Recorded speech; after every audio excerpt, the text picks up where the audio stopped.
자, 그럼 오늘 2회차 수업을 시작하겠습니다. 역시 아직 2장에 머물러 있고요. Atomic Structure and Interatomic Bonding입니다. 그래서 소제목을 보게 되면 Electronic Configuration이라고 되어 있는데 오늘은 슈레딩거 이퀘이션의 세 번째 예, 그래서 하이드로젠 모델을 풀고 그 다음에 Electronic Configuration에서 좀 배우게 되겠어요. 두 가지 배우고 오늘 이제 하이드로젠 애텀에 대해서 적용을 하겠습니다.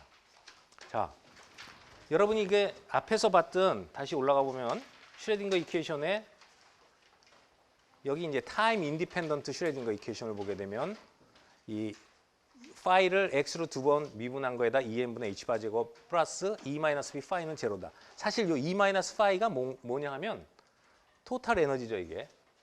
V는 뭐예요? 포텐셜 에너지죠. 그럼 토탈 에너지에서 포텐셜 에너지를 빼면 뭐예요, 저게? 이게 키네틱 에너지를 얘기하고 있어요. 그 다음에 조금 이따 얘기했지만 이것은 이제 이중성을 포함하고 있고요. 어쨌든 근데 수소 모델에서는 이 포텐셜이 제로가 아니죠. 수소 모델을 보게 되면 원자와 원자 핵이 서로 쿨롱의 인터랙션이 있잖아요. 그래서 포텐셜 에너지가 있죠. 서로 당기는 인력이 작용합니다. 그게 얼마냐? 에너지는 R분의죠. 4파이 입실론 제로 R분의 Q1, Q2가 되니까 그냥 풀 수 있는 게 아니고 이렇게 포텐셜을 집어넣어서 풀어야 돼요. 그래서 여기 보면 4파이 입실론 제로 R분의 2제곱이라는 게 들어가 있어요. 자, 그러면 여기는 3차원으로만 전개했지 똑같거든요. 파이를 라운드 스퀘어 파이 오버 라운드 x 스퀘어니까 아까 본 것처럼 2n분의 h바 제곱 라운드 x 스퀘어 요거에다가 마이너스 포텐셜 에너지인데 이런 2파이죠. 그런데 지금 요것은 3차원이기 때문에 이제 수소 모델은 3차원이기 때문에 입체이기 때문에 1차원이 아니기 때문에 y 라플라스라는데 이렇게 데리버티브를 취한 거예요. 자, 그러면 여러분도 상상이 되겠지만 우리가 원자라는 것은 당연히 구형이에요. 그런데 x, y, z 좌표로 써 있는 것은 직각좌표계예요. 그럼 좌표가 안 맞잖아요. 구를 풀려면 구좌표계로 푸는 게 훨씬 편하겠죠. 그래서 이것을 구좌표계로 바꿔줍니다. 바꿔주면은 x, y, z 대신에 세 가지의 역시 코오디네이트 들어와야 돼요. 그게 뭐냐면 r과 세타와 파이라는 세 가지의 그 변수가 있습니다. 여기 파이, 세타, r. 이것이 세 가지의 그 코오디네이트이 돼요. 그래서 r은 뭐 루트 x제곱 플러스 y제곱 플러스 z제곱 이렇게 x, y, z와 r, 세타, 파이 간에는 관계식이 성립합니다. 그래야지 매핑에서 여러분이 배웠겠지만 그래서 이렇게 세 가지의 코오디네이트 시스템으로 구형의 폴라 코오디네이트로 스피리컬 폴라 코오디네이트로 바꿔버렸어요, 이것을. 그러면 굉장히 복잡한 식이 되지만 이러한 식이 나오게 됩니다. 그래서 이제 식이 바뀌었죠. 이 식이 조금 사실은 지금 조금 틀려 있어요, 여기. 그래서 아마 수정 보완이 돼야 될 건데 뭐 큰 의미를 두지 말고 우리가 풀 건 아니니까 이런 형태로 약간 바뀝니다. 알겠죠? 그래서 여기서 예를 들면 세타는 어떤 각도를 말하냐면 G축 방향의 축과에서 어떤 원점에서 R만큼 떨어져 있으면서 그 점하고 그 G축이 만나는 각도가 있겠죠? 그 각도가 세타예요. 그럼 파이라는 각도는 뭐냐면 XY 평면에다가 이것을 투영했을 때 X축과 돌아가서 만나는 각도가 있겠죠. 그게 파이예요. 그래서 파이와 세타와 R을 알면 공간의 모든 점을 이 세 가지 세타, 파이, R로 다 표현이 되거든요. 그래서 세 가지의 코오디네이트로 바꿨습니다. 그래서 구형으로 바꾼 이유는 이게 수소가 구형 원자이기 때문에 그 구형으로 푸는 게 유리하다. 그러면 이거 풀어야겠는데 굉장히 복잡해요. 지난번에 봤듯이 하모닉 오실레이터에서도 포텐셜이 한번 2분의 1 kx제곱 하나 들어가니까 굉장히 복잡한 답이 나왔죠. 그런 건 수학자들한테 맡기고 풀고 난 결과만 가지고 우리가 이제 보기로 하는 거예요. 그러면 푸는 방법을 보면 잠깐 얘기하면 일반 물리책에는 소개가 돼 있어요. 그래서 보면은 이렇게 원래 함수 파이를 지금 r 세타 이 큰 파이의 함수로 바꿨는데 푸는 방법은 똑같아요. 이것은 이 파이 함수가 세 가지의 그 어떤 그 코오디네이트로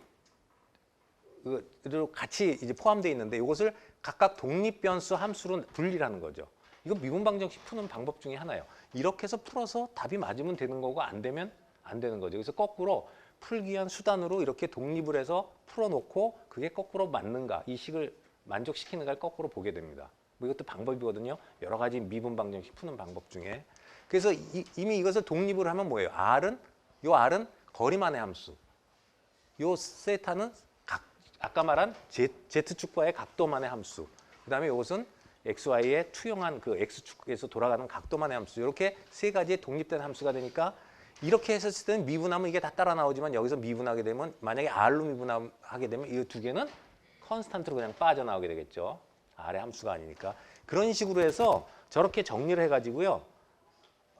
아까 앞에 봤던 식을 다시 정리를 합니다. 그래서 그냥 예를 들면 여기는 세타, R, 이 파이 세 가지 함수가 돼 있잖아요. 이걸 푸는 방법이 이래요. 이쪽에 세타하고 R의 함수를 하나 띄워놓고 이거를 여기가 제로니까 한쪽으로 넘길 수가 있죠. 어떤 함수에 하나. 예를 들면 요거 그러니까 넘기기 쉽거든요. 요것만 파이의 함수죠. 사실 여기 5분의 1이 있어야 되는데 요것만 열로 넘겨요. 반대쪽으로. 그러면 요쪽은 파이의 함수만 있고 나머지에는 이 파이 들어간 거 하나도 없죠. R과 세타만 함수죠. 왼쪽은. 그죠? 잘 보세요. 요거를 저쪽으로 이퀄 오른쪽으로 넘겨버리면 이쪽에는 파이에 대한 함수는 하나도 없잖아요. 그죠? 그러면 어떻게 돼요? 이쪽은 세타와 R의 함수고 이쪽은 파이의 함수인데 그게 이퀄이 돼야 돼요. 그 얘기는 뭐예요? 이것이 혹은 나머지가 상수가 돼야 되죠. 상수가 아니고 세타나 R나 파이의 함수가 되면 그럴 이퀄이 성립할 수가 없죠. 이쪽 등변의 오른쪽은 파이의 함수고 왼쪽은 R과 세타의 함수예요. 그런데 이게 이퀄로 연결이 되려면 어떻게 되냐고. 상수를 수밖에 없잖아요. 함수면 이게 안 되죠. 만약에 이게 세타의 함수다. 그러면 이게 파이만 있는 쪽에서 안 맞을 거고 이게 파이 함수다 그러면 이쪽에 안 맞잖아요. 무슨 말인지 알겠죠? 그래서 상수라고 놓고 풉니다. 그래서 파이는 무슨 ML의 제곱, 매그네틱 퀀텀 넘버의 제곱이라고 놓고 풀어요. 이거 푸는 방법이에요. 그러면서 풀리기 시작합니다. 그런 푸는 방법은 책에 있고요. 그래서 풀고 여기서 R만의 함수로 이렇게 풀어놓으면은 R에 대한 거 아까 그 식에서 R만으로 풀면은요. 이건 거리만의 함수거든요. R로만 해서 풀면은 이렇게 E에는 32 파이 제곱 입실론 제로 H 바 제곱분의 M 2 제곱 M2 4승의 N 제곱분의 1 해서 요거를 다 상수기 때문에 2완으로 처리하면 N 제곱분의 1 해서 R만의 함수, 반경의 함수만 딱 보면은 이렇게 수소 모델 그때 봤던 보아 모델하고 다 맞아 들어갑니다. 슈레딩거 이퀘이션은. 근데 이것은 R로만 풀었을 땐 이렇게 나오는 거고 세타하고 파이가 들어가게 되면 요거보다 더 다른 값들이 나오게 되죠. 그게 이제 보아 모델보다 더 실제 원자에 가까워지는 건데 그래서 이거를 어떻게 푸는가는 여러분이 다른 데 가서 보기로 하고 우리는 결과만 갖고 해석을 한다면 이 슈레딩거 이퀘이션에 하이드로젠 모델을 집어넣어서 풀게 되면 이 세 가지, 이 답을 만족하기 위해서는 이런 조건이 돼야 된다 하는 것들이 나와요. 아까 말한 것처럼 뭐 ml 제곱이 어떤 상수를 가져야 된다 뭐 이런 거가 그 수학을 답을 구하기 위해서는 그런 조건이 만족돼야지만 답이 만족이 되는 거예요. 아까 그 이퀘이션이. 그래서 여기서 나오는 것들이 여러분 잘 알고 있는 프린시팔 퀀텀 넘버. 얘는 1, 2, 3. 1부터 시작하죠. 프린시팔 퀀텀 넘버. 주 양자수라고 부르고요. 근데 양자수가 세 개가 이렇게 나왔어요. 프린시팔 퀀텀 넘버, 오비탈 퀀텀 넘버, 매그네틱 퀀텀 넘버. 이 세 가지가 있는데 그 세 가지는 지난번처럼 이게 공간이기 때문에 공간을 나타내는 코오디네이트 세 개를 관장하는 그때 왜 파티클 이너 박스를 원디멘셔널에서 3디멘션까지 확장시켜 봤죠. 우리 그랬을 때 코오디네이트 세 개가 나오잖아요. 그때도 퀀텀 넘버가 세 개 나오죠. 그때 세 개의 퀀텀 넘버는 독립적으로 운영이 됐어요. 근데 여기서는 세 개가 나오긴 하지만 서로 상호 연결이 돼 있어요. 그래서 L, 오비탈 퀀텀 넘버, 부양자수라고 하나요? 여기는 L은 N하고 관계가 어떻게 되느냐 하면 L은 0부터 해서 N-1까지 총 N개가 나오죠. 그러니까 만약에 N이 3이면 L은 0, 1, 2, N-1까지니까 0, 1, 2에서 N이 3이면 L도 3개가 나올 거예요. N이 4면은 N-1까지니까 0, 1, 2, 3에서 L도 4개가 나올 거예요. 그 다음에 ML, 매그네틱 퀀텀 넘버는 또 L하고 연관이 지어지죠. 그래서 L 값이 정해지면 0 플러스 마이너스 L까지. 그래서 만약에 L이 0, 1, 2라면 0 플러스 마이너스 1 플러스 마이너스 2 그래서 5개가 나와요. 매그네틱 퀀텀 넘버는. 이건 뭐 여러분이 다 알 거예요. 그죠? 그래서 이게 어떻게 나왔냐? 이 아까 말한 그 가버닝 이퀘이션을 하이드로젠 애텀에 대한 슈레딩거 이퀘이션을 풀면 이게 나와요. 궁금한 사람은 보는데 굉장히 복잡할 거예요. 수학하는 사람이 풀어놨기 때문에. 그래서 우리는 요 결과를 갖고 보는 거죠. 여러분이 이제 보게 되면은 주양자수하고요, 부양자수 여기까지 오비탈 퀀텀 넘버까지는 저것들 가지고 피리오딕 테이블, 그러니까 맨델레프의 주기율표에는 요 두 개 갖고만 합니다. 매그네틱 퀀텀 넘버까지는 분류가 안 돼 있어요. 주기율표에는 보시면 나중에 이제 보면 알겠지만. 그래서 요 두 개가 주기율표 이게 달라지면은 다른 이제 그 전자 궤도가 나오고 다른 그 전자에 맞는 숫자만큼의 이제 원자핵을 가지니까 원자 번호가 정의가 되는데, 그래서 원자 나중에 주기율표에 보게 되면은 이 두 가지에 의해서 분류가 됩니다. 그다음에 매그네틱 퀀텀 넘버는 그냥 일반 원자는 이 에너지가 갈리질 않는데 자기장 안에서 에너지가 갈라지게 돼요.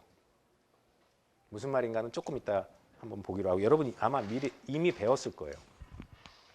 그래서 여기서 한번 보면, 자, 요 함수가요, 요 세 개의 함수라고 해서 이게 답이 나온 거고요. 그러면 각각의 이제 이 phi 1, 뭐 2, 1, 1, 1, 세 가니까 이제 1, 1, 1이든 뭐든 여러 가지가 이제 세 개의 디지트로 나오겠죠. 퀀텀 넘버. 그러면 거기에 해당하는 r과 세타와 phi 함수가 있고, 이 세 개를 다 곱한 거에, 그때도 말했지만 이 웨이브 펑션은 그냥은 의미가 없다 그랬고요. 이거에 컴플렉스 컨주게이트를 곱해서 제곱화하면, 실수화하면은 의미가 있다 그랬죠. 그러니까 요 각각의 지금 요 함수가 이렇게 독립적이라고 해서 답이 나왔잖아요. 그러면 답이 요 독립적인 함수로 나올 거예요, 각각. 그것을 다 제곱을 해서 곱해주면 이 함수의 실제적인 이제 어떤 물리적 의미를 갖는 모양이라든가 이런 게 나오겠죠. 그 테이블을 보여주고 있는 게 좀 흐리긴 하지만 여기 있어요. 그럼 이게 뭐냐 하면 n 주양자수, l 부양자수, m 자기양자수인데, 예를 들어서 n은 1부터 출발한다 그랬죠. 0이 없어요. 그래서 1부터 출발할 때 l은 n-1까지니까 0, ml은 l 플러스 마이너스 l까지니까 0. 그래서 이거밖에 없죠.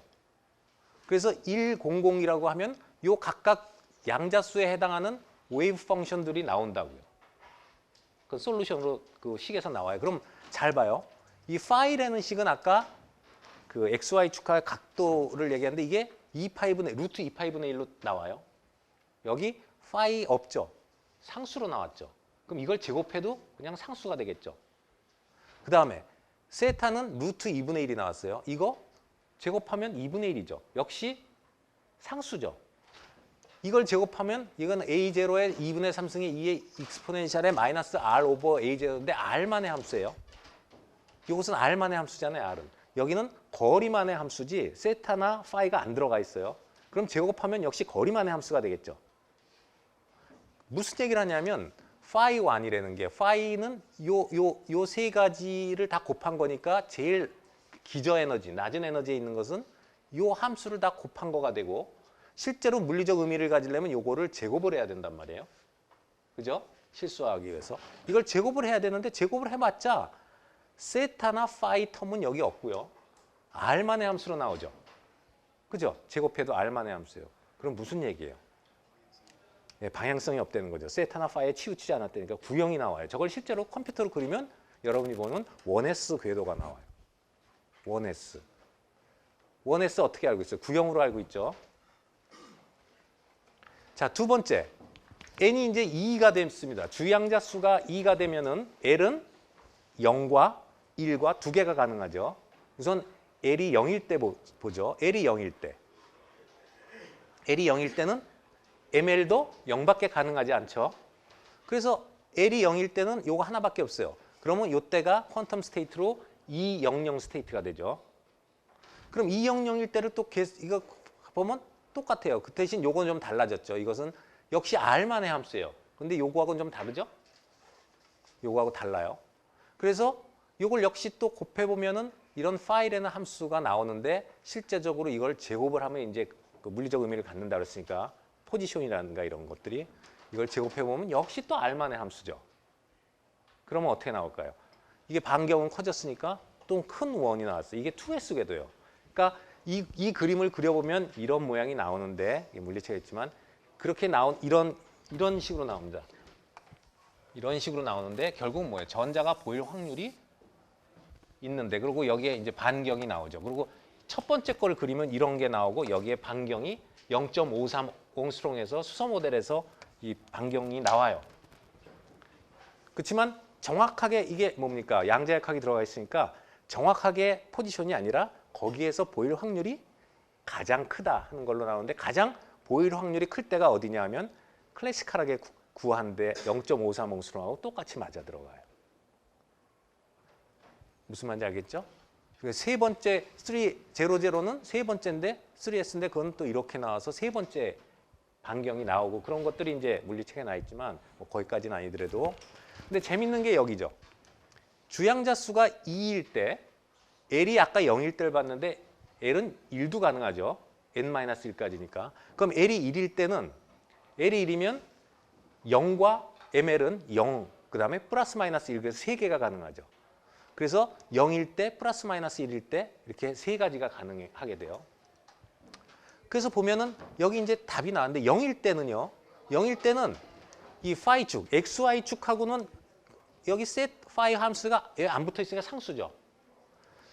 근데 여기 보세요. 천축, 그러니까 G축하고 각도에는 코사인 텀이 나오기 시작했죠. 그리고 이건 R만의 함수죠. 그래서 이 세 개를 곱한 거를 다시 제곱해서 컴퓨터 그리면 상상을 해봐요. 어떻게 되냐면 XY 쪽으로는 똑같을 거예요. XY 쪽으로는 상수니까 평면상으로는. 그러나 Z 쪽으로는 뭔가 이런 각도의 함수죠. 제곱, 코사인 제곱이라는 각도의 함수가 되잖아요. 이게 뭘까요, 그럼? PZ가 나와요. 이런 R형 모양이. 그러니까 컴퓨터로 이거를 여러분이 그림은 그려지는데 뭐 그릴 필요도 없죠. 책에 보면 컴퓨터로 그려지는 게 다 나오니까.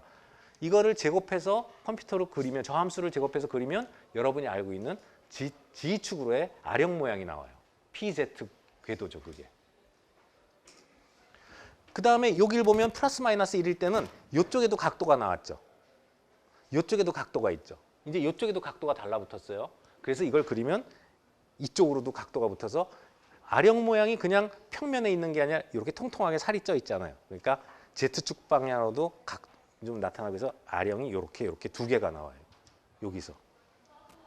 그래서 이게 R형 모양이 하나, 둘, 세 개가 이렇게 나오는 거죠. 여기서 나오죠. 요 세 개가. 자, 이 의미를 알겠죠?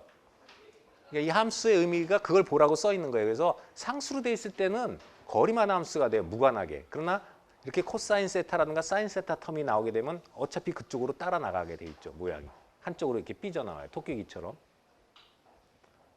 그러면 슈레딩거 이퀘이션을 가지고 볼 수 있는 건 뭐냐 하면 보아 모델에서는 거리만의 함수로만 풀었잖아요. 그래서 구형으로 보고 거리만의 함수로 풀었죠. 그래서 그때는 뭐예요? 러더포드도 그랬지만 원자핵을 전자가 그냥 돈다고 했으니까 도니까 그냥 구형으로 생각을 했죠. 그래서 거기서는 이런 서브 오비탈이 안 나타났어요. 서브 오비탈. 주 오비탈만 나타났고 서브 오비탈이라는 것은 P나 D, 쉘 이런 게 보이질 않았지만 슈레딩거 이퀘이션에서는 이런 P 혹은 D 이런 것들이 나타나는 거죠.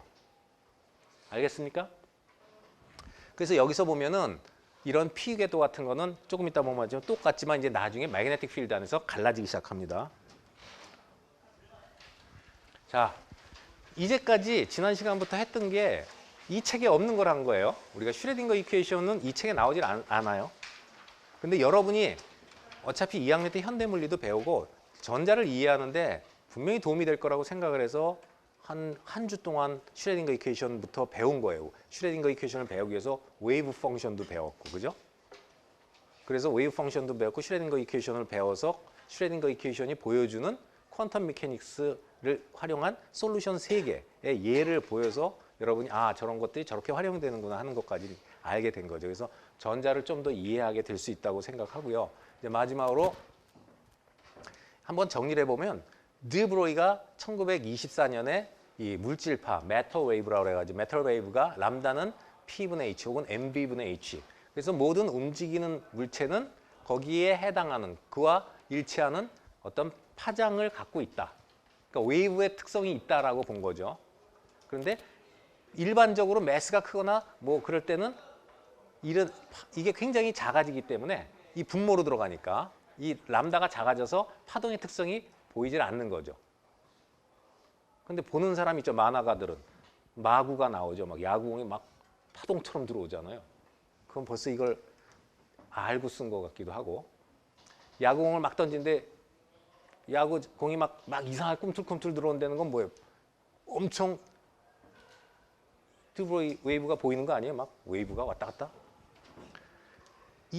1925년에 그 uncertainty principle, 델타 X, 델타 P가 2분의 H바다 하고 슈레딩거 이퀘이션이 26년에 나왔어요. 그 슈레딩거 이퀘이션 여기도 듀얼리티고 여기도 듀얼리티고 보면 이거는 뭐 그때도 말했지만 여기서 모멘텀은 P는 람다분의 H니까 여기서 델타 X와 포지션의 불확실성과 웨이브의 불확실성이 곱이 어떤 일정한 값 이상을 간다 그래서 듀얼리티를 갖는다고 했고요.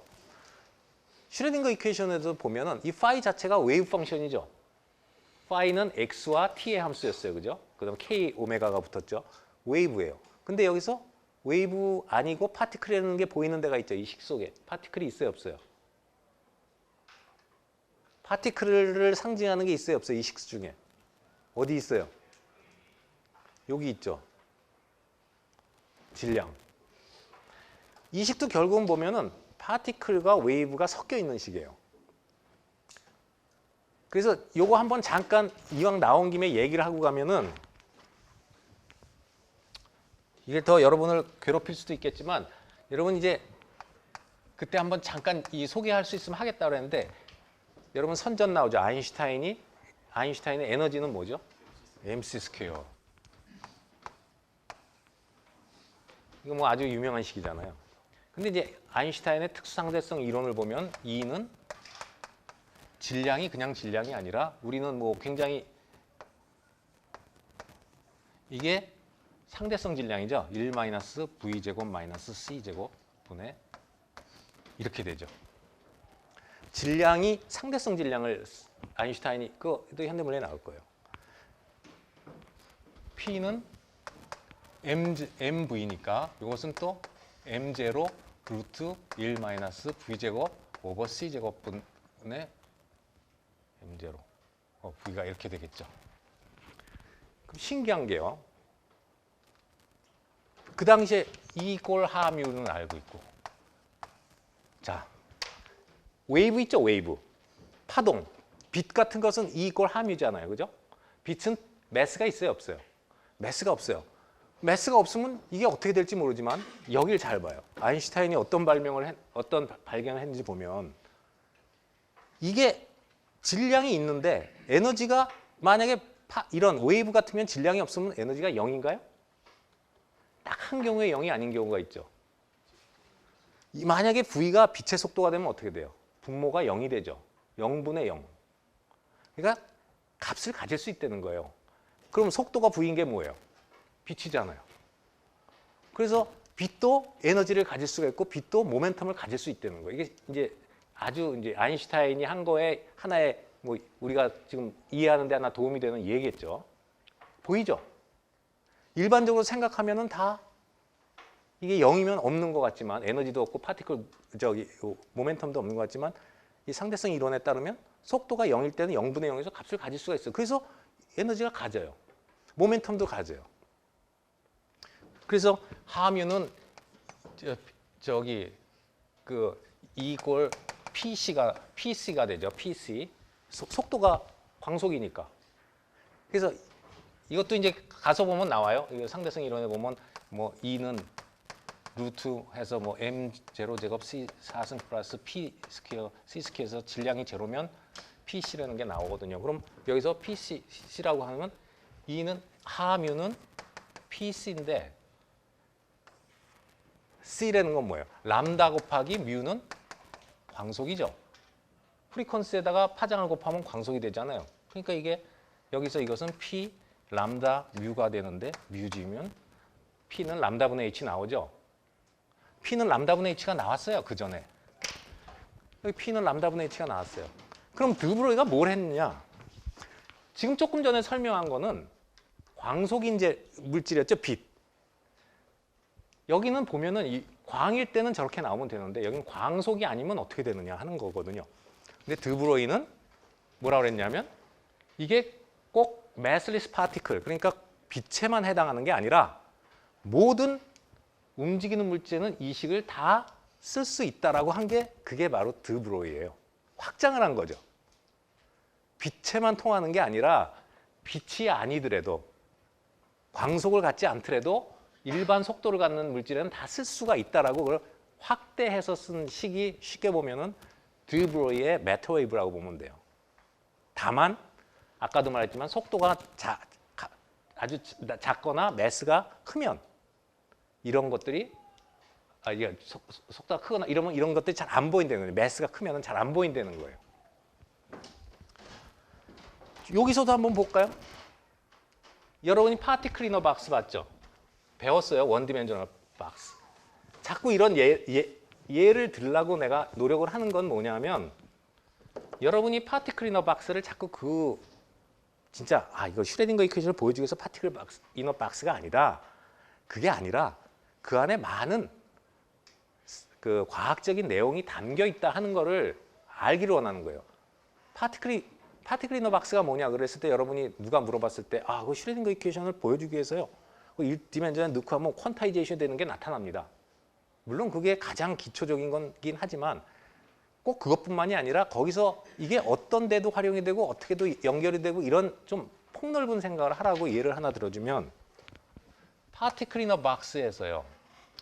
델타 X, 델타 P가 우리가 저기 보면은 저 밑에도 나와서 설명하려고 하는 건데 하이젠버그의 uncertainty principle에 의하면 델타 X, 델타 P가 2분의 H바죠. 자, 제일 기저에너지를 봅시다. E1이라는 걸 여기 보면 뭐 여러 가지 EN까지 있지만 E1을 봤을 때는 델타 X는 맥시멈이 얼마냐면요. 델타 P의 불확실성은 얼마냐면 여기서 이 L분의 H바예요. 이게 0과 L 사이에 있으면 불확실성이 제일 커봤자 0과 L 사이에 있을 거 아니에요.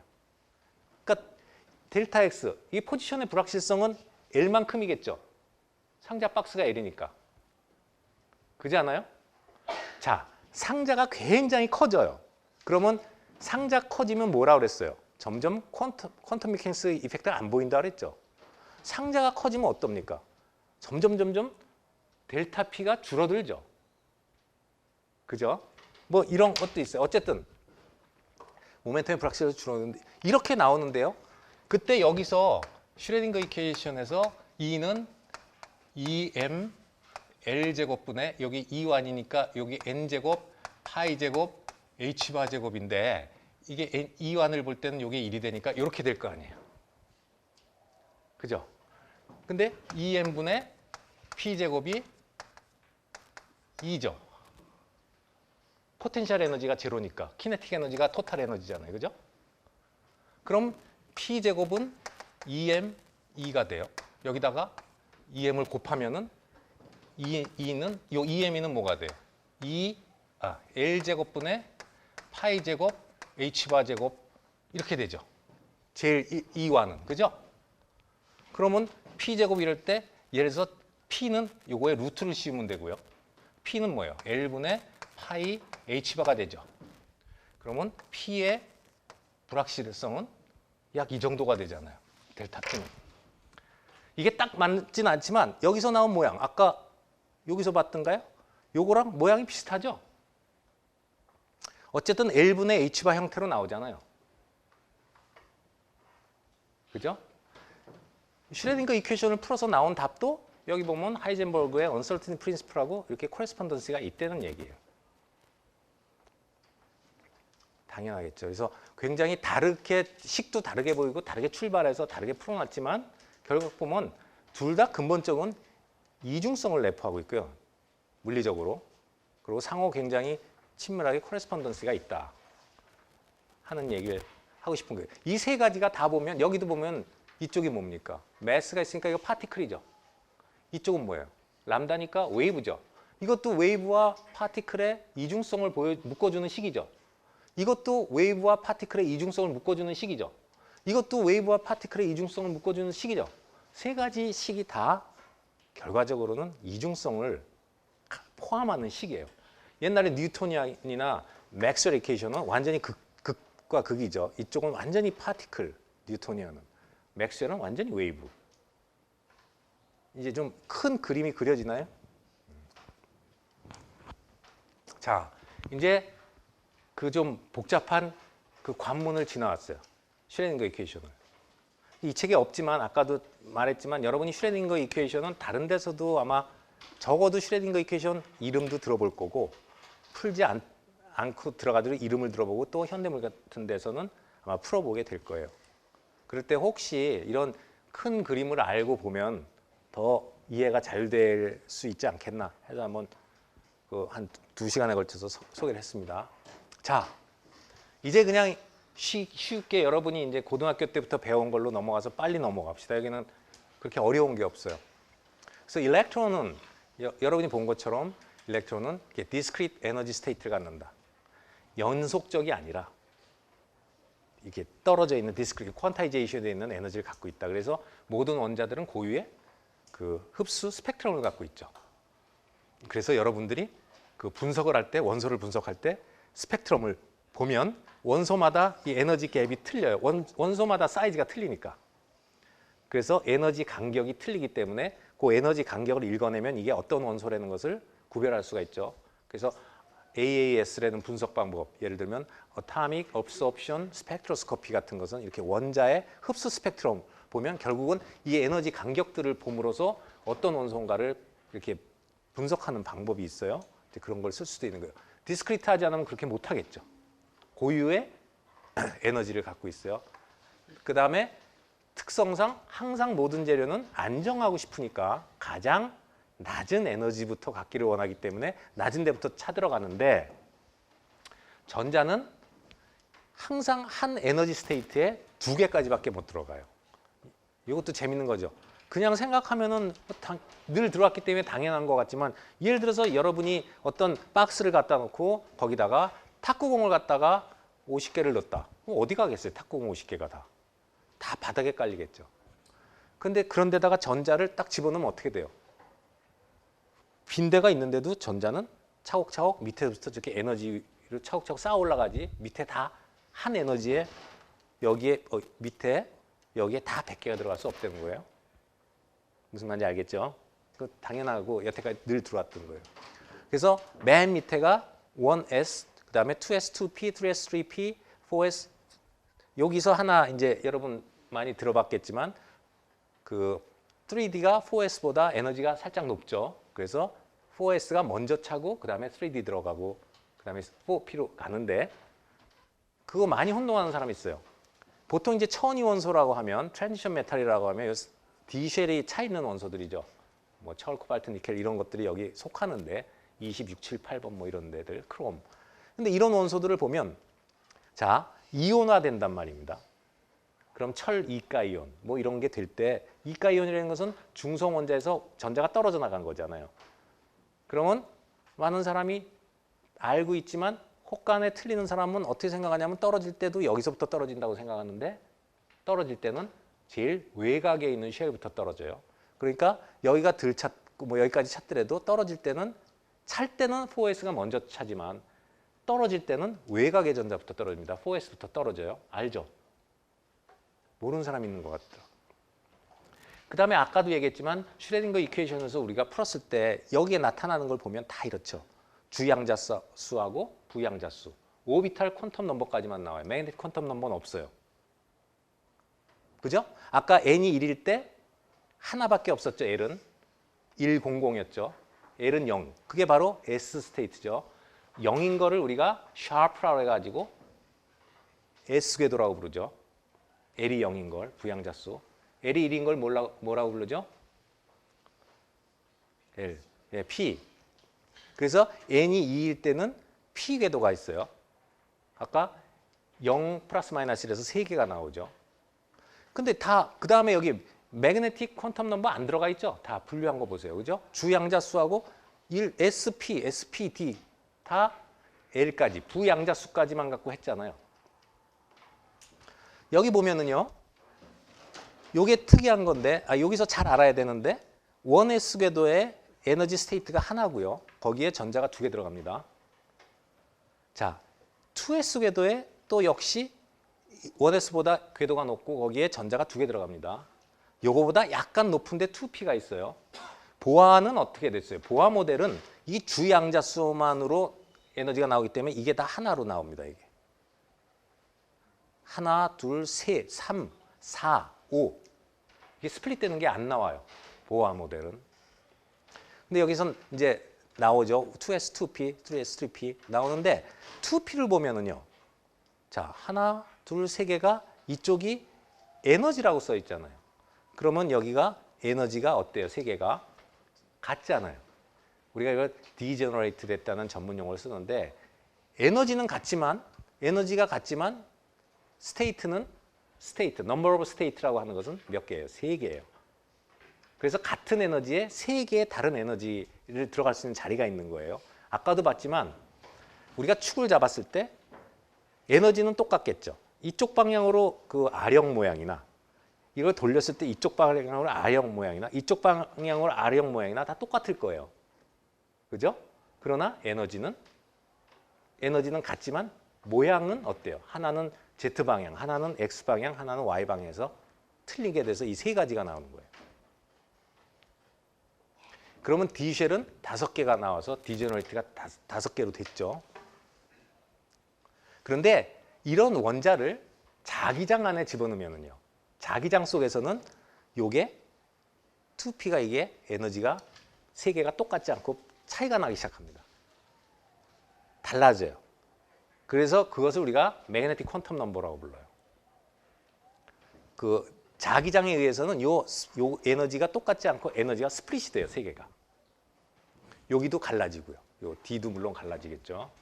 그 차이가 있어요. 그러나 보통 일반 자기장 속에서 쓰지 않고 일반 원자에서는 이게 같은 에너지를 갖고 있다 하는 거를 뭐 알겠지만 한번 복습해 보고요.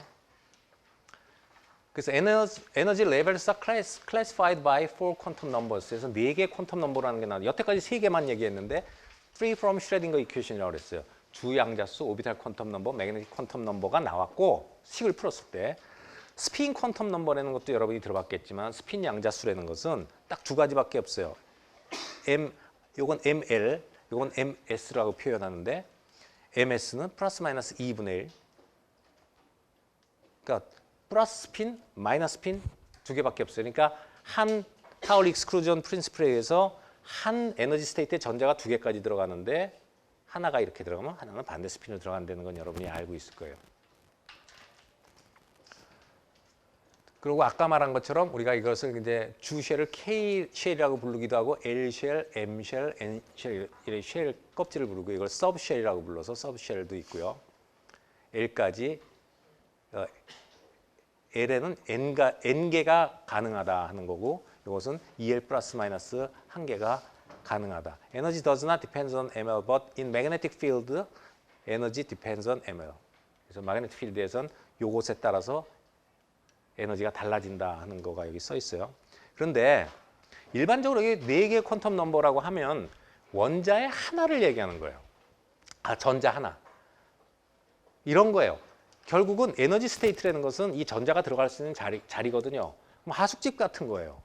근데 하숙집마다 방 하나에 그 2층 침대가 있는 거예요. 누가 위로 가고 아래로 가느냐. 근데 방은 똑같아요. 방값도 똑같아요. 그런데 여기는 방값이 틀린 거죠. 그래서 지정해 주는 거는 사실은 한 에너지 스테이트에는 2개가 들어갈 수 있지만 2개는 엄밀히 말하면 똑같은 에너지 스테이트에 들어간 거예요. 모양까지도 똑같고 에너지도 똑같은 데 들어갈 수가 있기 때문에 에너지 스테이트를 디파인하는 퀀텀 넘버는 3개. 왜? 공간에서 나온 거기 때문에 3개 디지트예요. 3개 넘버. 주양자수, 부양자수, 자기양자수. 그 3개면 이 전자가 어디 있는가는 딱 아는 거예요. 어떤 에너지 상태에 있는가는. 에너지를 지정하는 건 딱 3개예요. 스핀은 이제 그중에 플러스로 들어가냐 마이너스로 들어가냐 그 차이만을 얘기해 주기 때문에 실제적으로 우리가 3개의 퀀텀 넘버를 가지고 에너지 스테이트를 다 얘기할 수가 있어요. 네, PX, PY, PZ도 그런 거죠. 뭐 아웃바우 프린시플이라는데 뭐 들어가는 순서는 이렇게 그리죠. 그래서 여기 보면 n이 주양자수가 1일 때는 뭐 전체 2개까지 들어갈 수 있고 1S2니까 보아 모델로는 여기까지 나온 거죠. 보아 모델로 두 번째 쉘에는 8개 전자까지 들어갈 수 있고 2n제곱이에요. 2n제곱 들어갈 수 있는 토탈 개수가 3은 2n제곱이니까 18개까지 전자가 들어가고 뭐 해서 SPD라고 부른다 하는 건 나와 있고 이렇게 나와 있고 여기 보면은 이렇게 이제 차례대로 이렇게 전자들이 쭉쭉쭉쭉쭉 들어가는 법이 나와 있는데요. 어딜 차고 들어가나. 근데 이런 쪽엔 우리가 뭐 히토류나 이런 쪽에도 뭐 공부하는 사람 있지만 주로 천이온소 정도까지 대충 알죠. 3D 정도까지 많이 공부할 거예요. 여기 여러분이 이제 나중에도 뭐 매그네틱 프로퍼티 같은 데서도 알고 뭐 다른 데서도 알아야겠지만 이온 결합 같은 데서 알아야겠지만 철이 26번이거든요. 그럼 1s2, 2s2, 2p6, 3s2, 3p6, ds2인데 여기서 철의 2가이온 있죠. FeO도 있고 3가이온 Fe2O3도 있어요. 산화가 되면. 2가이온이면 전자를 2개 잃죠. 2개를 어디서 잃어요? 4s에서 떨어져요. 찰 때는 어디부터 찾냐면 4s부터 차고 3d가 들어가요. 그런데 떨어질 때는 4s가 떨어져요. 혼동하지 이거 잘 알아야 돼요. 3개가 떨어지면 이거 떨어지고 D에서 하나 떨어지죠. 크로린 17번은 이렇게 이제 하나가 부족하죠. 3P가 5개까지 찬 거고 구리 같은 경우에는 4D가 다 차고 4S가 다 차고 3D로 가는 게 아니라 4S가 하나 차고 3D로 3D가 꽉 차고 4S에 하나 들어가요. 이건 예외적인 거죠. 그러니까 아직도 보면은 모르겠어요. 이런 게 이제 퀀텀 미케닉스라고 하는 우리가 지금 슈레딩거 이퀘이션 풀고 여러 가지 하는 것들이 아직도 신이 만든 거를 다 100% 카바를 못하는 거죠. 예외가 나온다는 얘기는. 그러니까 아직도 학문에 발전할 수 있는 여지가 있는 거죠. 그런 걸 포괄할 수 있는 이퀘이션이든 무슨 세오리가 나오겠죠. 또 계속 발전해 가면서. 아직도 이런 게 예외가 나오고 있잖아요. 그죠? 자, 우리가 여기 중요한 용어가 나오는데 밸런스 일렉트론, 가전자라는 게 나와요. 가전자, 밸런스 일렉트론. Electron in outmost field shell이요. 가장 밖의 쉘을 얘기해요. 가장 밖의 껍질에 존재하는 전자를 갖다가 우리가 밸런스 일렉트론이라고 그래요.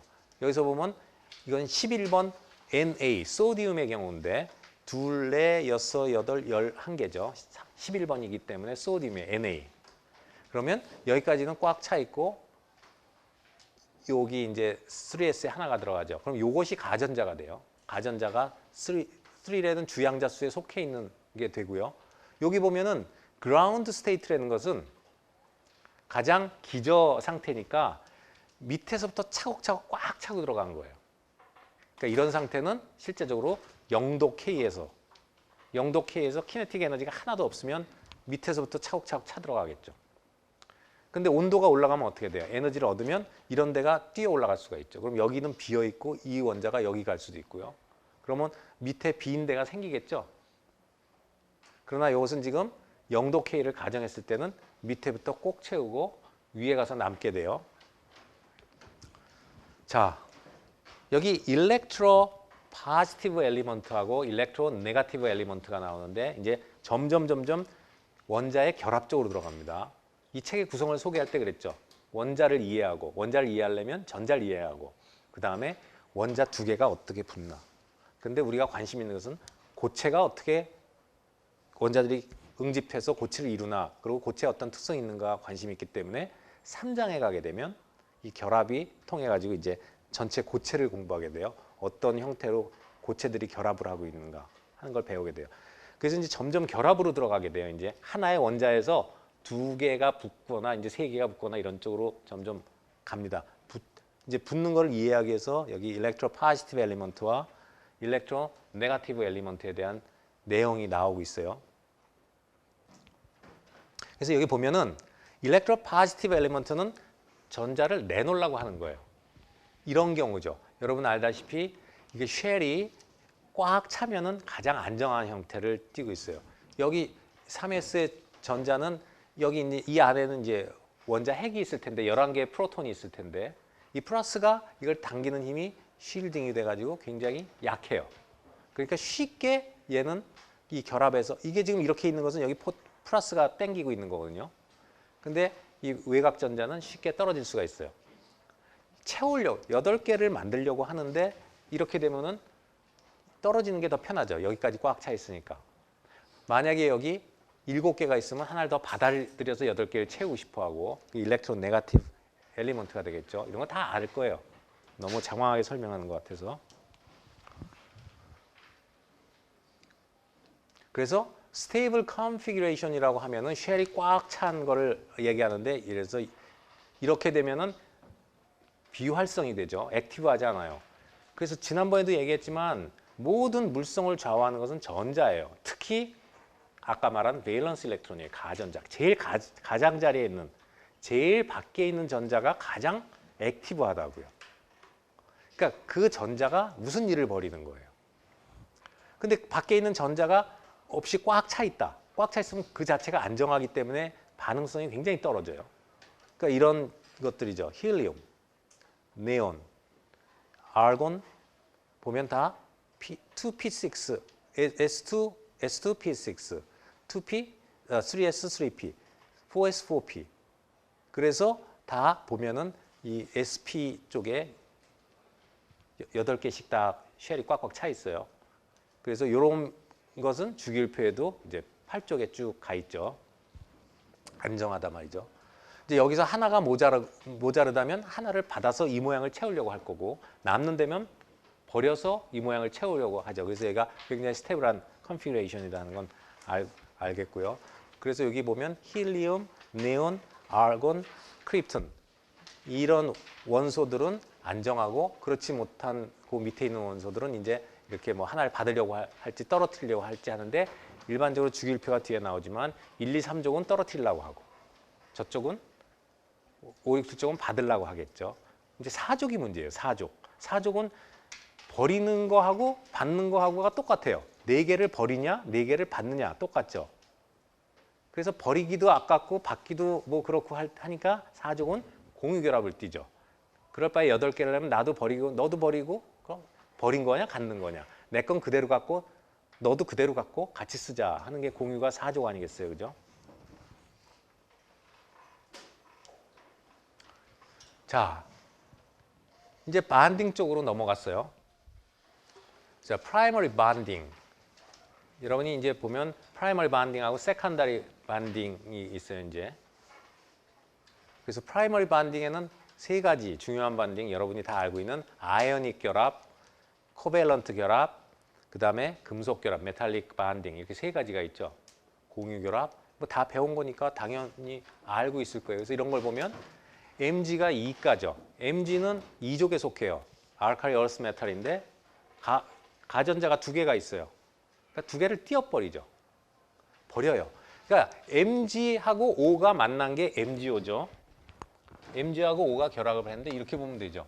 Mg하고 O가 결합을 했는데 Mg 원자하고 O를 갖다 놓으면 이렇게 붙어 있지만 실제적으로 우리가 생각하기는 Mg가 전자를 2개를 버렸어요. 산소는 버린 전자 2개를 받았어요.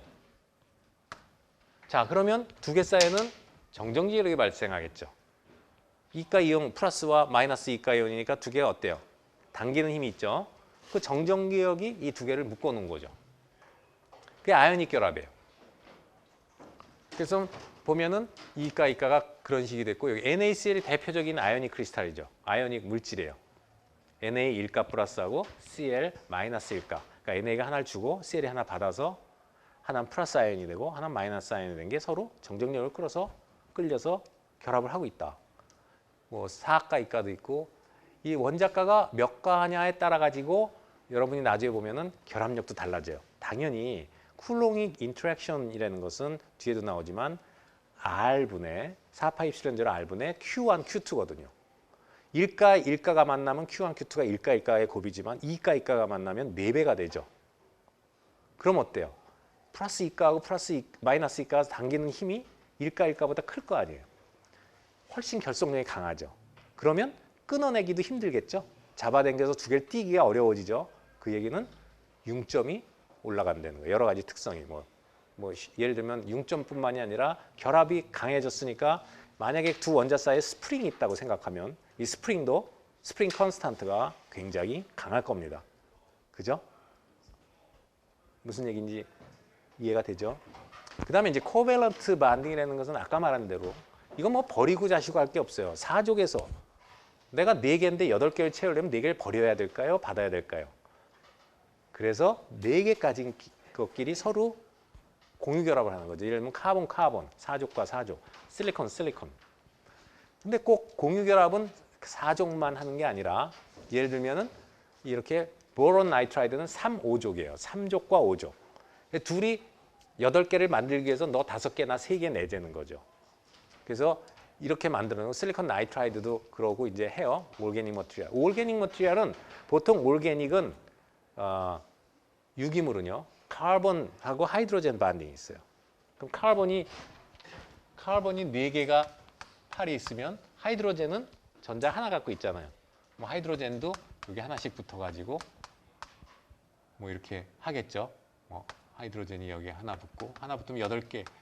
여기도 2개 채워지고 이쪽에도 8개가 채워지니까 서로 안정하겠죠. 그래서 보통 폴리머 체인이라는 게 폴리머 고분자가 보면은 카본이 가운데 중심에 백본으로 있고 거기 하이드로젠들이 많이 붙어 있잖아요. 그래서 이런 공유결합성이 나타나는 거예요. 근데 이제 여기 재밌는 게 아이오닉 번딩은요. 예를 들어서 내가 Mg 이가가 됐다고 합시다. Mg 이가가 플러스 이온이 됐는데 산소 마이너스 이온을 주변에 끌어들이고 할 거 아니에요. 정전기로. 그죠? 끌어당길 때 방향성이 없어요. 구형이니까 이쪽에서 마이너스가 오든 하여간 내가 플러스면 마이너스를 주변에 많이 끌어당기려고 할 거예요. 그래서 방향성이 없어요. non-directional이에요. 방향성이 없어요. 그런데 공유결합의 경우에는 방향성이 있어요. 공유결합은 내가 전자를 이렇게 갖고 있기 때문에 막 달라붙게 할 수 있는 게 아니라 내가 갖고 있는 가지에 필요한 만큼만 오게 할 거 아니에요. 그죠? 그리고 이런 게 만약에 전자가 카본에서 전자가 2개 이렇게 가까이 있으면 전자끼리는 또 밀쳐낼 거 아니에요. 그래서 어떤 특정한 각도를 가지고 공유결합은 이루어져요. 그래서 여기는 directional bonding이에요.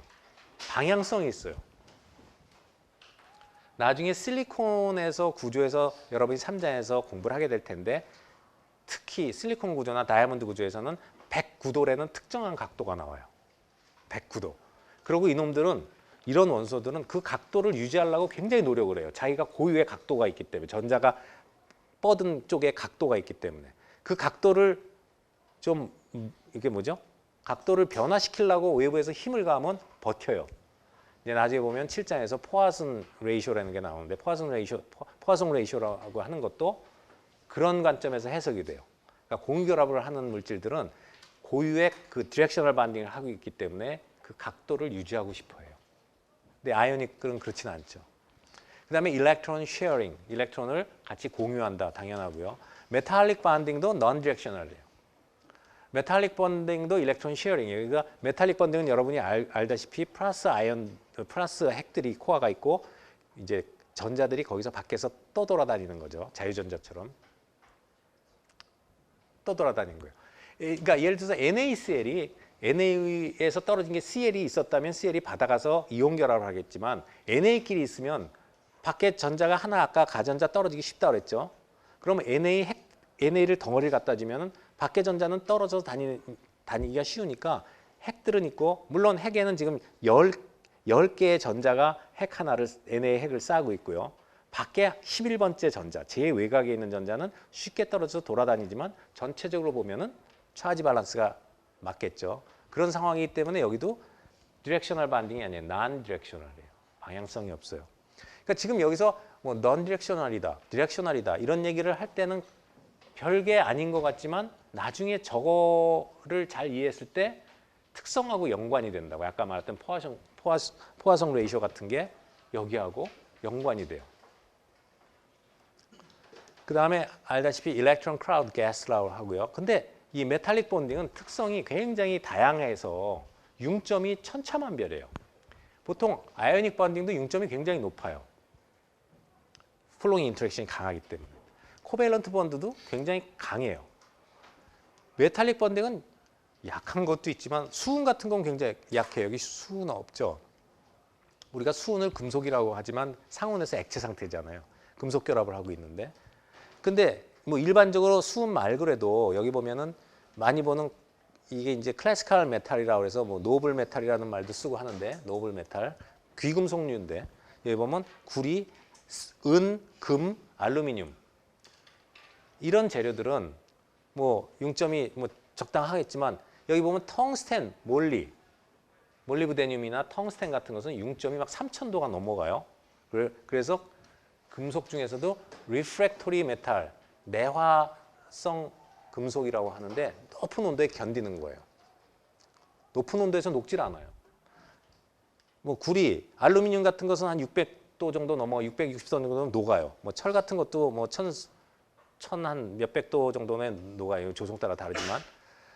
그런데 이런 텅스텐은 3,400도 돼야 녹나요? 뭐 그 정도 될 거예요. 그러나 이런 것들의 문제는 뭐냐? 녹진 않지만 산소가 조금이라도 있으면 산화가 돼버려요. 산화. 그러니까 이런 거를 높은 온도까지 뭘 쓰기 위해서는 산소 분위기하고 접촉을 안 하게 해야 돼요. 산화가 된다는 것은 산소가 반해서 철이 산화가 된다는 것은 녹이 되듯이 부식이 일어나 버리는 거예요. 그러니까 이제 녹이 슬어서 이게 사가 버리는 거죠. 산소를 차단하는 상태에서 이런 것도 써야 돼요. 그러니까 환원 분위기, 뭐 수소를 흘려준다든가 하면서 높은 온도로 올릴 수는 있지만 그냥 산소 분위기에서 공기 중에서 하면은 녹진 않지만 이제 물성이 바뀌어버리죠. 산화가 돼서.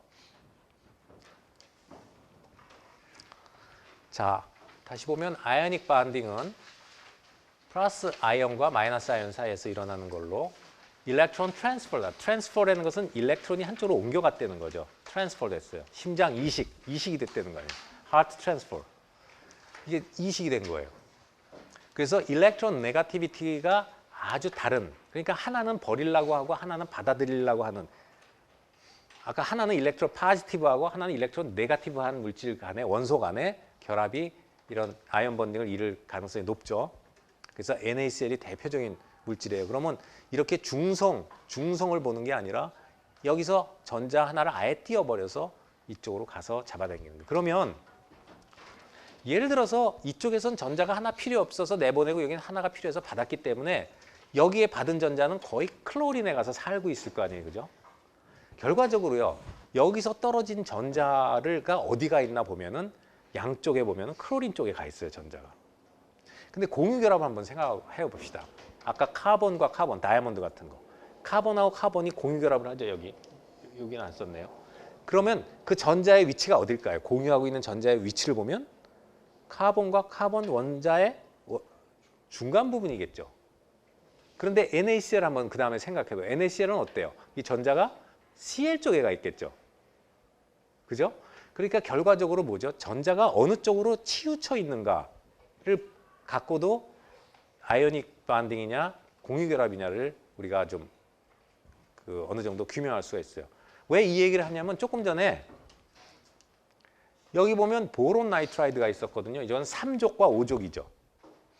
3족과 5족이면은 4족은 정확히 아니고 한쪽에서는 5개, 한쪽에는 3개를 내놔서 공유하잖아요. 사실은 이게 공유결합을 100% 하는 건 아니에요. 100% 하려면 어때요? 4대 4로 내놔야겠죠. 근데 한쪽이 5개 내고 하나가 3개를 냈기 때문에 어떻게 보면 3족 3족과 5족 사이에는 공유결합 특성이 많지만 일부 결합에는 아이오닉 특성이 있겠어요? 없겠어요? 전자의 위치를 보면 한쪽으로 좀 쏠려 있죠. 그러나 NaCl만큼 그렇게 한쪽으로 확 쏠려 있지는 않을 거 아니에요. 그럼 예를 들어서 징크 설파이드 2족과 6족이에요. 2족과 6족이 화합물을 만들었어요. 그럼 어떨까요, 이건? 그거는 오히려 또 공유 쪽보다는 공유성도 약간 있을 거예요. 1족, 7족보다는 2족, 6족이면은 전자가 1족, 7족만큼 한쪽에 치우치지 않고 그거보다는 조금 중간 쪽으로 나왔겠죠. 그거보다 조금 더 나온 게 3족, 5족. 가운데로 나온 게 완전 공유결합하겠죠.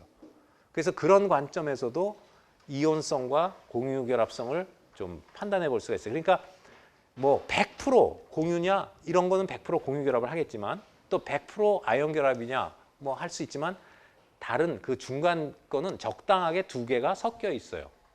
그렇게 생각하면 돼요. 그래서 여기 주기율표에 보면 이게 이제 알카리 메탈, 알카리 금속, 알카리 토금속, 알카리 얼스 메탈.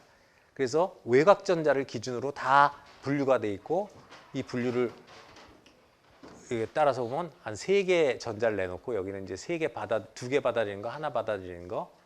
그다음에 이 끝에는 아까 말한 것처럼 쉘이 8개 전자로 꽉 차 있어가지고 이너트한 이런 것들이 차지하고 있죠. 그래서 주기율표에서는 뭐 이쪽으로 가면 일렉트로 파지티브하다. 일렉트론 내놓으려고 한다. 이쪽으로 가면 일렉트로 네거티브하다. 그래서 조금 이따 이 다음 페이지인가요?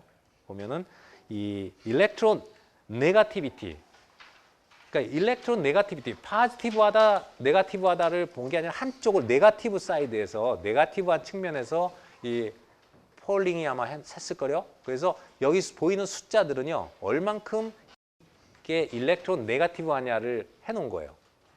근데 기준은 이쪽 숫자가 크면은 라지 네거티브, 일렉트론 네거티브하고 네거티브가 크다는 얘기죠. 그래서 보통 보면 전자를 받아들이려고 하는 게 네거티비티니까 이쪽으로 갈수록 숫자가 커져요. 그래서 여기 보면은 일렉트론 네거티비티가 플로린 같은 거나 이런 거 뭐 4.0에 속하고 이쪽으로 오면 뭐 0.8, 0.7에서 작아지죠, 상대적으로. 뭐 이게 딱 들어맞는 건 아니지만 이렇게 대체적으로 보면 이쪽으로 올수록 네거티비티가 줄어들고 있어요. 일렉트론 네거티비티가. 그 다음에 큰 쪽으로 갈수록 뭐 받거나 말거나 별 상관을 안 하고. 그래서 이런 데 보면 비슷한 것들 2.5 일렉트론 네거티비티가 비슷한 물질 간에는 공유결합을 할 가능성이 커요. 서로 뭐 주고 뺏을 게 없잖아요. 비슷하니까. 이 차이가 많이 나면 이제 이온 결합을 할 가능성이 큰 거죠. 서로 트랜스퍼를 하려고 하겠죠. 하나는 주고 하나는 받으려고 하는 그런 특성이 크니까, 강하니까. 그래서 보통 이쪽에 주기율표의 왼쪽에 1, 2, 3 쪽에 속하는 메탈 쪽과 저쪽 이제 6쪽, 7쪽에 속하는 난메탈 쪽은 난메탈 쪽에서는 일렉트론을 accept 받아들이려고 하고 메탈 쪽에서는 일렉트론을 donate 주려고 하죠. 이 donate라는 단어와 accept라는 단어는 일렉트론을 donor 알죠? donation 준다, accept 받아들인다거든요. 이 단어는 나중에 12장에서 반도체를 배울 때 중요한 단어로 나와요. donor, acceptor 명사형으로 donor와 acceptor가 나와요. 그래서 전자 쪽에서 모든 거가 관점이 많은 경우에 전자의 관점에서 봐요. 전자. 왜냐하면 결국 원자가 결합하고 뭐하고는 원자가 결합하는 게 아니라 전자가 결합을 이루어내는 거예요. 수없이 말하겠지만 모든 특성 거의 다 전자 때문에 생겨요. 그래서 전자를 잘 이해해야지만 되는 거죠. 왜냐면 similar electron negativity에서 마그네슘, dissimilar 같지 않으면 이제 이런 이온 결합을 하겠죠. 그래서 매그네슘에서는 2개 떨어지고 아까 본 것처럼 하면 이 2개 떨어지고 나면 안에가 이제 네온의 쉘이 생겨가지고 안정하죠. 스테이블 2개 주고 나면 이쪽도 2개 받고 나면 산소도 네온의 형태로 안정해요. 그러나 이제 안정에는 졌지만 플러스 이가와 마이너스 이가가 서로 당기는 힘에 의해서 이온 결합을 강하게 할 거죠. 뭐 이것은 아주 중요한 건 아닌데 아까 말한 그 두 원소가 결합을 했을 때 아이오닉 성격이 얼마나 되는가를 여기 아까 폴링이 했던 이 일렉트론 네거티비티의 수치 있죠? 이걸 가지고 이 식에다가 일렉트론 네거티비티를 넣어서 했을 때 얼만큼 차이가 나느냐로 가서 이 식에다가 집어넣으면 이 정도가 아이오닉 캐릭터다 하는 게 나타나는 거예요. 여기서 보면 이 두 개가 차이가 크면 클수록 아이오닉 캐릭터는 커지겠죠. 그래서 이게 일렉트론 네거티비티의 두 개의 차이예요. 그래서 1 마이너스 익스포넨셜 마이너스 4분의 일렉트론 네거티비티의 차이의 제곱. 한 값의 척도가 퍼센테이지로 나타내지면 전체 결합이 차지하는 것 중에 아이오닉 결합 특성이 이 정도 나온다 하는 건데 뭐 그렇게 크게 뭐 많이 쓰거나 유용한 건 없지만 그래도 파울링 일렉트론 네거티비티를 이용해서 이렇게 대충 알아볼 수 있다는 것 정도 알면 될 것 같아요. 그래서 아이오닉 본딩은 아까도 말했지만 대표적으로 항상 아이오닉 크리스탈 나올 때 나오는 게 NaCl입니다. NaCl. 이것은 이제 나중에 3장에서도 대표적인 구조로 나와요. 아이오닉 크리스탈의 구조에서도 NaCl을 배우게 돼요. 결정 구조. 그 다음에 이 형석이라고 부르는데 칼슘 플로라이드. 그 다음에 세슘 클로라이드, 매그네슘 oksa이드 이것들 다 이런 화합물들이요. 다 이제 결정 구조에서 늘 이렇게 나오는 그런 재료, 이온 결합 물질들이에요. 그래서 보면 여러 가지 이제 이쪽 비금속 쪽하고 금속 쪽이 이렇게 이온 결합을 한다 하는 것을 보여주고 있고요. 그래서 공유 결합은 아까도 말했지만 여기 그려 있는 것처럼 카본이 있을 때 여기 4개의 가전자가 있고요. 하이드로젠은 하나가 있으니까 이렇게 서로 공유하면은 서로 만족이 된다. 그래서 electrode negativities are comparable 한다는 것은 네가티비티가 거의 비슷하다 하는 얘기를 하고 있는 거죠. 여기 보면 카본하고 하이드로젠이죠. 하이드로젠이 2.1, 카본이 2.5. 여기서도 아까 이 파울링의 식에다 보면은 2.1, 2.5니까 0.4. 그죠? 0.16, 4분의 0.16 해서 익스포넨셜 보면 뭐 몇 프로는 뭐 아이오닉 특성이 좀 있겠죠. 근데 그건 100% 맞는다는 건 아니고 어쨌든 보면 대부분은 공유결합 특성을 가질 거예요. 그래서 일렉트로네게티비티가 두 개가 서로 엇비슷할 때 공유결합 특성을 가질 가능성이 높다 하는 얘기고요. 그래서 여기 보면 여기 이제 이 다이아몬드, 카본과 카본의 결합, 그 다음에 H2, 그러니까 하이드로젠끼리 서로 결합하고 있는 거. 그 다음에 여기 보면은 산소가 3.5, 이건 좀 차이가 나는데 뭐 산소의 경우에도 아이온 결합성이 있겠죠. 그 H2O의 경우에는 이런 코밸런트 번딩이라고 설명 안 하고 이건 세컨다리 번딩에서 하이드로젠 번딩 쪽으로 넘어가 버린데 그건 사실 여러분이 이제 한 가지 확실히 알아야 될 게 하이드로젠 번딩이라고 하는 거는 H2O 몰레큘하고 H2O 몰레큘 사이의 하이드로젠 번딩이에요. H2O 몰레큘 자체는 지금 이런 코밸런트 번딩 성격이 있다고 나온 거고요. 예를 들어서 여러분이 이제 세컨더리 번딩을 아직 안 배웠지만 세컨더리 번딩은 좀 이 프라이머리 번딩에 비해서 약하거든요. 그러니까 융점이 낮아요. 그 폴리머 같은 경우가 아까 카본하고 하이드로젠으로 공유결합을 하고 있다고 그랬죠. 그럼 이건 융점이 꽤 강해야 되거든요. 안정하니까. 그런데 고분자 융점이 약한 게 약점이죠. 뭐 폴리머들 이런 게 약점이 뭐예요? 열에 약한 거잖아요. 근데 왜 그럴까요, 그건? 여러분이 그래서 지금 저것처럼 정확히 알아야 될 게 폴리머가 융점이 약한 거는 이게 떨어지는 게 아니에요. 이걸 떨어뜨리려면 굉장히 높은 에너지가 필요해요. 그러니까 온도도 높아야 돼요. 뭐가 떨어질까요? 팔리머하고 팔리머 사이에 반데어발스 반딩이 떨어지는 거예요. 그래서 약한 거예요. 알겠죠? 그러니까 이런 폴리머 체인에는 두 가지 반딩이 있는 거예요. 프라이머리 반딩과 세컨더리 반딩. 그래서 결국은 세컨더리 반딩이 떨어지는 게 그게 융점을 좌우하는 거예요. 왜냐하면 고분자의 특성이 없어져 버리니까 거기서. 팔리머리제이션이 끊어져 버리는 거예요. 그래서 문제가 되는 거죠. 만약 이게 잘 떨어진다면 우리가 고분자 이렇게 걱정할 필요가 없죠. 지금 뭐 비닐 공해 같은 게 썩지 않잖아요. 뭐 몇백 년이 가야지 이게 분해가 된다고 하는 게 이게 안 떨어지잖아요. 그러니까 폴리머하고 폴리머 사이는 이게 반대발수니까 쉽게 떨어지더라도 이 체인들의 공유결합하는 것들은 안 떨어진다고요. 이게 차이를 알겠죠? 수소결합도 H2O가 한쪽에 산소가 있고 양쪽에 이제 하이드로젠이 있으니까 플러스 마이너스를 띠잖아요. 이 극성, 그러니까 폴라 그 몰레큘이거든요. 극성을 갖는 거. 그래서 그 플러스 마이너스가 또 다른 플러스 마이너스를 땡기고 하는 수소결합이 생기는 거지. 이 H2O 자체는 공유결합성이. 그러니까 여기서 보면 차이가 있는데 그 공유결합성이 그 저기 일렉트론 네가티비티만 딱 봐서 되는 건 아니겠죠. 공유결합성도 있고 이것도 이온성도 있을 거예요. 그다음에 이제 실리콘하고 카바이드, 실리콘 카바이드는 사족에 있는 실리콘과 카본이 만나서 이런 걸 한다.